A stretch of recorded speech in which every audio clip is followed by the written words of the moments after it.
Hello there, Quicksilver Slash, and today I have a video for you courtesy of one of my buddies, Seveah, driving his Tier 8 premium German battleship, the Tirpitz. Now, this ship has been around for a long time. It was actually in the first video I ever featured on this channel, the Fetch the Sauerkraut video. So it holds a special place because it was a game in the Tirpitz that really prompted me to start making YouTube videos, and I think I'm 55 in now, over 100 subscribers, well on my way to 150, and it's been going really well, and I've really enjoyed sharing my experiences and the experiences of people who have shared their games with me, with everyone who watches this channel. So, as you can see, Seveah is playing in a pretty decent game for him. It's a very tier 8 game. So, you know, he's not really at the advantage being the only big ship or the only one of two, but he's definitely not at the disadvantage being, you know, the one tier 8 and a mostly tier 10 and 9 game. And the Tirpitz can struggle a little when it's small ship, but man, can it do work when it's big ship. Or just equal, really. And a big part of it is you can't get into trouble with that speed off the bat, and you just gotta give the guns a chance to do work. They're a little small for the tier, you know, at least smaller than the Americans and Japanese battleships have at the same tier, but they can still do damage, especially to cruisers, and they make up for maybe the lack of just overall penetration or kind of alpha damage when you do get a penetration with a slightly better rate of fire than any of the other ships. Now, the Bismarck is now in game, the sister ship of the Tirpitz, and really the thing that distinguishes the two is the Bismarck has much better secondaries, she gets hydroacoustic search, and much better AA. But what the Tirpitz has, and I really feel, you know, kind of puts her in a class of her own compared to the Bismarck, and I am loving driving the Bismarck, but the torpedoes on the Tirpitz, you just cannot underestimate what those can do for you in a tight situation. And where I find the torpedoes really come into their own is late game, when you're getting chased down by a couple enemies, you know, and outnumbered, you're able to use them to hold the enemy off, or if they come around a corner at point blank, throw the torps into the water and get a quick kill. So as most domination games on North begin, neither team has really done much. Each team sent one or two destroyers out into the caps, and everyone's kind of feeling it out, and I think that's a really good strategy on this map. You know, you see so often like all of every team both go to A, and then one destroyer will cap the other three caps and walk away with it.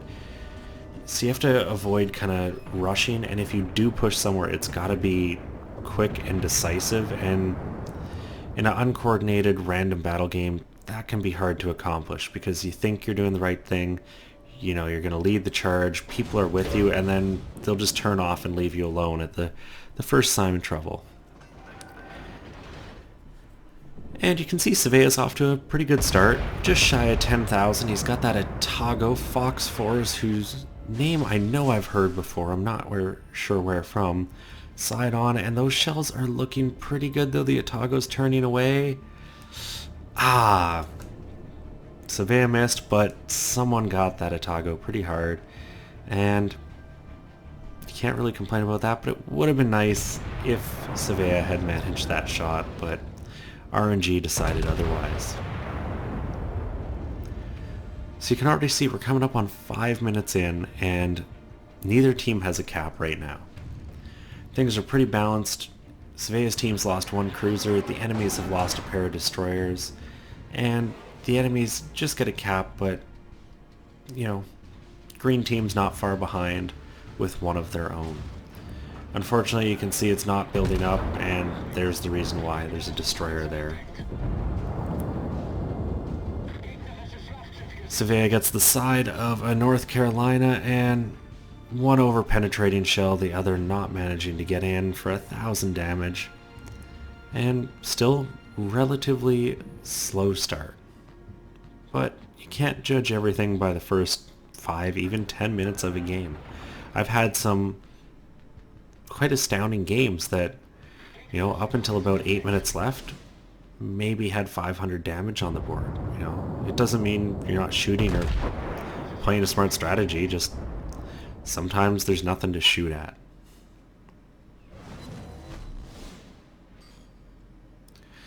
He gets another over-penetration there, another 1,000 damage.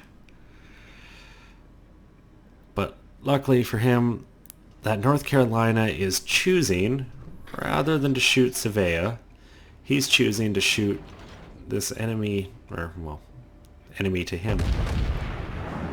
Seveah's teammate in the North Carolina who is also nose on, and at the time Seveah was a little angled and, could have been a good hit, but never gonna, complain about enemies deciding to focus on something they can't penetrate.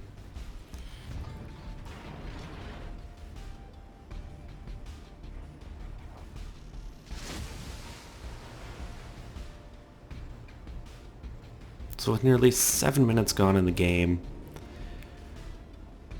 down a little bit on points, but 2 caps and pretty equal odds. And the really nice thing is Seveah's team has eliminated all the enemy destroyers, and that is super critical in this map particularly because there's so much cover for destroyers and the caps are so far apart. Late game, a single destroyer really can change the outcome of the game, so getting rid of the enemies really helped Seveah's team out, in my opinion. And I'm pretty sure right about here, he's gonna, at some point, ace this Atago. Ends up getting 2,000 damage, finishing off the kill, as he tries to avoid running aground and doing what I seem to do more games than not.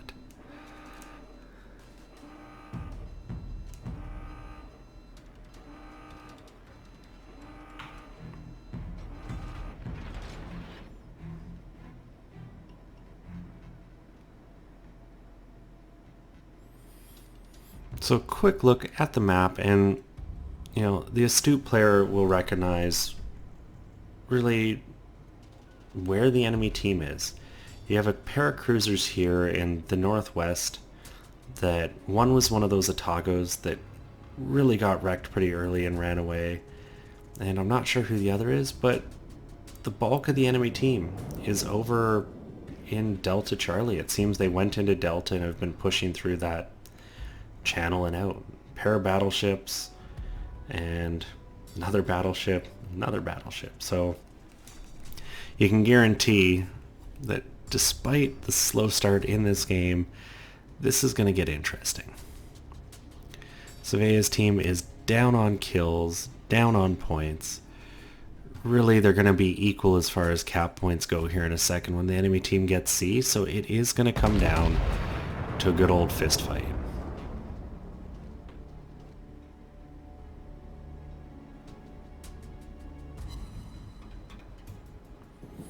And unfortunately, ricocheting shells not helping him out yet. But that's one of the things I find about the Germans, is you gotta get in and just brawl. Trying to do the long-range sniping has never worked for me. I know for some it does, but I like to get in close. Give yourself a chance of putting some of those torpedoes in the water, let your secondaries do some work, and get into a range where the inaccuracy of the guns doesn't affect you as much. Though inaccuracy doesn't seem to have cost him at all there. Gets a Citadel, 2 penetrations, 16,000 damage it looked like into that enemy Tirpitz, and another 3,000 from his rear turrets.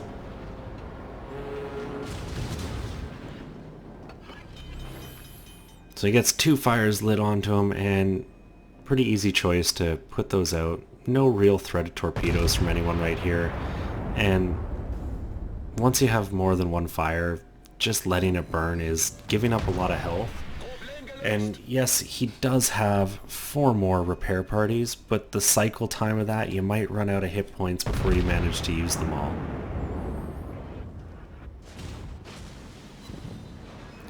And Seveah's really starting to stick his face into the enemy team. He's got a Bismarck at 6k, a Tirpitz at 7, an enemy Miyoko at 7.2, and he's not slowing up. And anyone who's watched some of my videos, this is exactly how I play my battleships. And, ooh, those are all gonna miss. Puts Torps in the water at the Bismarck, and looks like he's trying to decide who he really wants to engage first.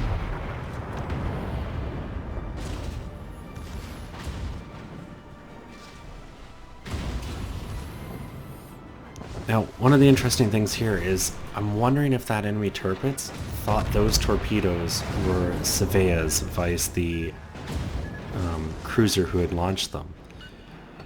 Because if he did, he may be able to get a set of torps into this Tirpitz without the guy really realizing, never mind. Doesn't matter, he's on 400 hit points now. Secondaries should finish him off shortly.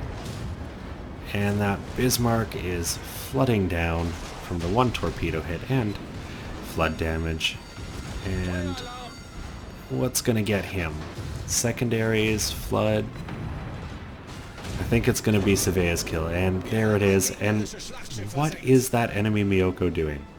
He grounded himself like a minute ago, and he's just been driving forward and backwards into the ground.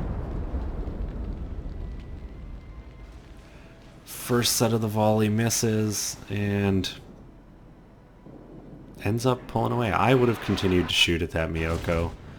He's side on, basically stopped, but he doesn't seem to be doing anything. You know, he's sitting there, Seveah's in range, and yet the Miyoko's not firing. Of course, now that I say it, he starts. He gets torps into the water at him. And he's going to go back to focusing down that Miyoko. Solid hit there, 8,200 damage. And really at this point you got to be concerned about the torps from those Japanese cruisers. They can be devastating, good range, and he's definitely in the arc of fire. And that's when the Miyoko eats a couple of the Tirpitz torps. And I think so many people just seem to forget that, yes, some of the battleships in this game have torpedoes.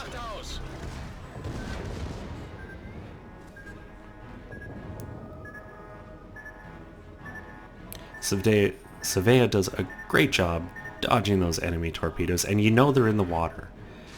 And time again, I've gotten, it's just a flesh wound, because about to die, throw the torps in the water, and the battleship's like, oh, he's dead, I'll just drive straight. You gotta be aware of what can throw torpedoes at you, especially when they're gonna die and you see them turn broadside on. You know they're putting torps in the water. Always watch out for that. And just look at that damage. It just sneaks up on you. I haven't really been paying attention. He's up to 136,000 damage. 3 torpedoes and 42 main battery hits. And I really don't think he's done. Puts 2 barrels to the North Carolina. Gets a nice little hit into him, getting his Confederate, and puts the other 2 shells at the Otago. And I do that all the time. I really like the move. Splitting your fire can be quite effective. And he's got another North Carolina sailing broadside on, and that's just going to be a paddling for him. You cannot do that. It may be a battleship, but you're going to eat massive damage just like that. The North Carolina has nearly, oh my god, 2nd Citadel. And I bet you that guy has hopefully learned his lesson. You cannot sail broadside on in a North Carolina. You've got to keep your nose at the enemy, and he's just not doing it, and as a result, paid the price. Shells in the air, the North Carolina gets the kill, and I think Seveah's going for the double strike here. Looking good on Fox 4s. and he nails him. Picking up the double strike, another kill, his Kraken unleashed, and he's at 169,000 damage.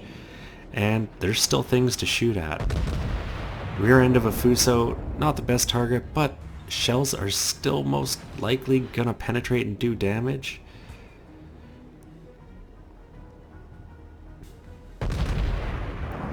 One of those ships I hate fighting in the battleships are Nurembergs. I never seem to get any real damage, but doesn't matter. A couple over penetrations and it was enough to finish them off. And one of those things about fighting some of the light cruisers like the Atlanta, Nuremberg, Königsberg is you think you've got the perfect Citadel shot and it just over penetrates, does 1,000 damage. Sometimes I wish that happened to me when I'm driving them, and I'm sure it does, I just don't notice it because there's no massive ringing in my ear from a Citadel.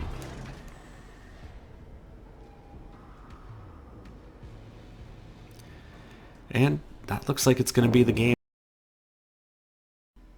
And what a performance by Seveah. 867,000 credits, 8,959 experience, double strike, Kraken, high caliber Confederate, 171,000 damage with 54 shells and 3 torpedoes.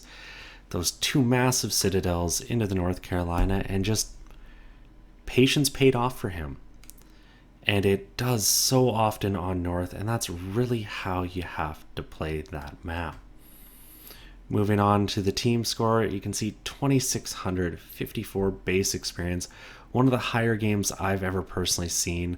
I think I've come close to that mark a couple times myself, and it doesn't happen often. And it's games like that with 6 kills overall. I really hope you guys enjoyed this video. I know it started off slow, but sometimes that's just how these games are.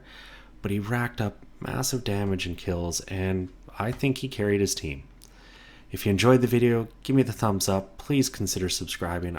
Both really help the channel out and really give me the motivation to continue on. Check out my video about the giveaway I'm doing right now as a little thank you for when I hit 100 subscribers. And as always, I'm Quicksilver Slash, and I'll have another one for you guys tomorrow.